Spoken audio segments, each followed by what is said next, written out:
Dans cette vidéo, on va parler de deux sujets super joyeux, guerre et écocide en Ukraine.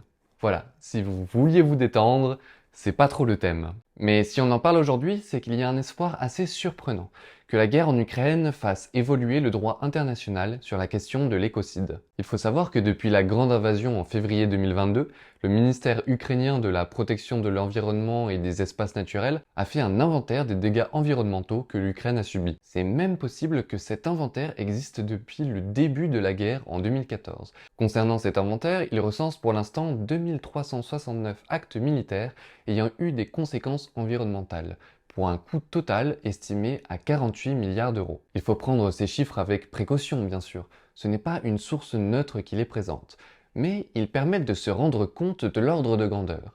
Et de toute façon, on manque de recul sur ces infos. Pour voir concrètement de quoi on parle, on va se pencher un peu plus en détail sur ce qu'on entend par acte écocidaire en Ukraine.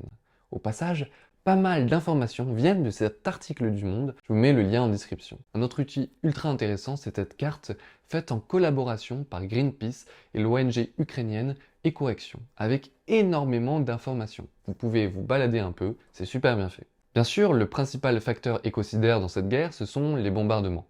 Lors du dernier sommet du G20, le président ukrainien a estimé que 200 000 hectares des terres sont contaminés par des obus et des mines non explosées. Les bombardements ont affecté énormément de terres cultivables ukrainiennes, les fameuses terres noires ou tchernosium, les terres les plus fertiles du monde.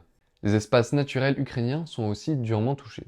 Par exemple, je vous présente la plus grande zone protégée d'Ukraine, la réserve de la biosphère de la mer Noire. Elle s'étend sur 87 000 hectares et abrite plus de 3500 espèces, dont plus de 300 d'oiseaux. Manque de bol, elle se trouve pile le long du Dniepr, qui est en ce moment la ligne de démarcation des combats. Les combats ont provoqué des incendies visibles depuis l'espace. Et pas loin de là, dans la mer Noire, selon une ONG ukrainienne, 20% des cétacés, soit 50 000 individus, y seraient morts durant cette première année de conflit, à cause notamment des sonars qui perturbent les dauphins et autres baleines, et qui les poussent dans les très nombreuses mines présentes dans l'eau.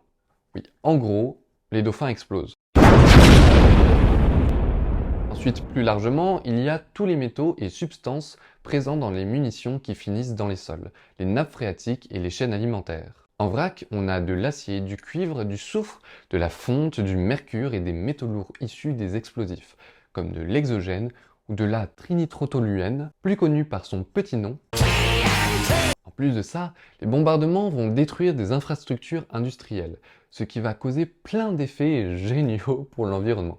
Je vais prendre deux cas précis. D'abord, Mykolaïv, une ville de 500 000 habitants au sud, pile sur la ligne de front. Des bombardements pendant plusieurs mois ont endommagé le réseau des eaux usées et surtout d'immenses conteneurs d'huile d'olive, ce qui a provoqué une nappe de graisse de 2 km. Du côté du front nord-est, dans l'oblast de Kharkiv, un barrage a explosé, ce qui a provoqué une inondation du village Oskil. La déstructuration de l'habitat a tué plus de 2 millions de poissons qui se sont retrouvés flottant sur la rivière. Voilà, maintenant vous avez une idée de la diversité des dommages que la guerre provoque sur l'environnement. Mais bon, comment ça peut faire évoluer le droit international sur l'écocide? Pour comprendre, il faut faire un peu d'histoire. Tout commence avec la guerre du Vietnam entre 1955 et 1975. Les États-Unis, avec comme toujours le sens de la mesure, balancent des milliers de tonnes d'agent orange, un herbicide et de napalm. Ça choque tellement que le terme d'écocide est utilisé pour la première fois en 1970 par le biologiste Arthur Galston.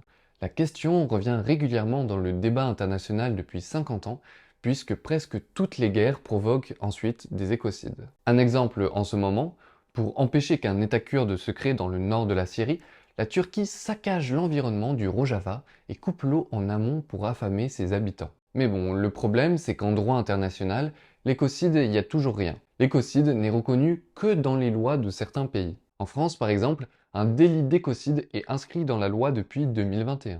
Dans la loi ukrainienne, c'est depuis 2001.